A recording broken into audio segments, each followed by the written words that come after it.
Hi, welcome to the Naked Bite Kitchen. I'm Amber Antonelli. I went to Italy a couple of years ago for probably the second or third time. It is one of the most amazing places you have to go. I'm telling you, if it is one thing you do before you die, it's go to Italy and eat your face off. One of the most exciting things that I discovered the last time I was in Italy was something called Farinata.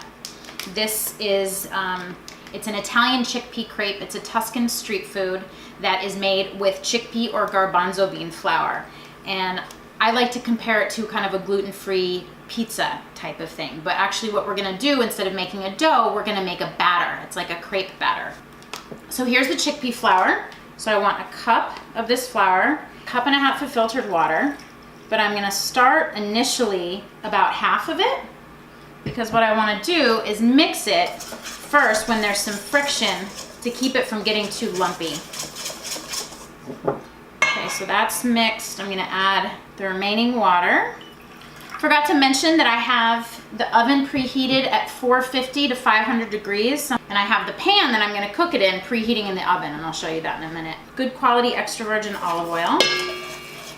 The Italians would never forgive you if you did not do high quality extra virgin. A few tablespoons of freshly chopped garlic, some Himalayan salt, Italian parsley and rosemary from my garden. Okay, so this is your batter. That's the whole recipe. Basically what we're gonna do is pour it into a hot pan, and it's gonna turn into kind of a pizza type consistency. And you would never think that as thin as this is that it would actually work, but it does, I promise you. So here we go. I'm gonna grab the pan. And so what I wanna do is pour a little bit of oil in the bottom of the pan. Into the sizzling pan it goes. And what I was saying is that you can use a baking dish if you don't have a wide saute pan, like a 9 by 13 inch baking dish, and treat it the same way. You wanna put it in the oven first and heat it up. Okay, so this has been in the oven for about 5 minutes. The only reason that we're putting it in to cook for just a little while is because if you put the tomatoes on top of that loose batter, they're just gonna sink right into the bottom.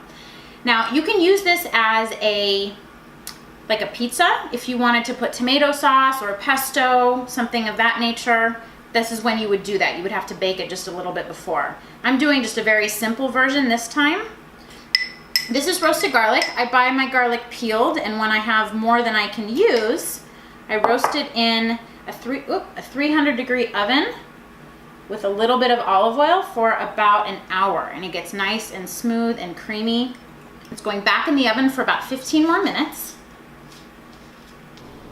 So as my husband would say, voila, there you go. And what you're looking for is the nice crispy brown edges, and of course a lot of steam.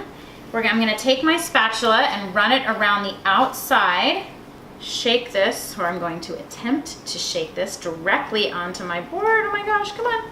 It's going, it's there, almost. Voila, there we go. Okay, so it's a little tender in the middle. If you wanna cook it even longer and get it super crispy, you can do that. The only difference is you have to be careful. You can see the garlic has gotten quite brown here.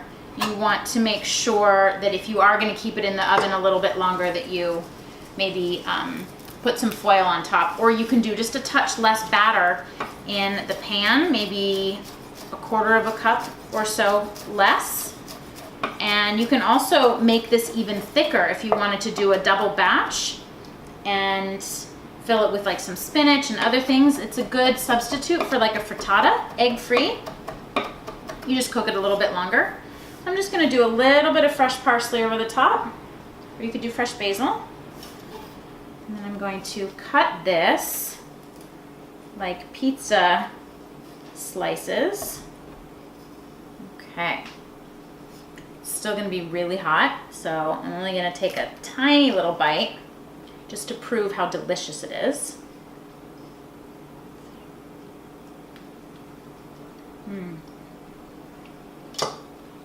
It's so good. The tomato's nice and soft, and you get a little crispy bottom. It's got a good amount of garlic and fresh herbs. This is one of our quick stand-ins, like an easy weeknight meal. My husband is a huge pizza fanatic, so this is a good stand-in when we want something a little healthier. For this recipe and more, you can click the link below to go to our website. You can also follow us on Twitter, Facebook, and Instagram. Thank you for learning to make healthier choices one naked bite at a time. Ciao!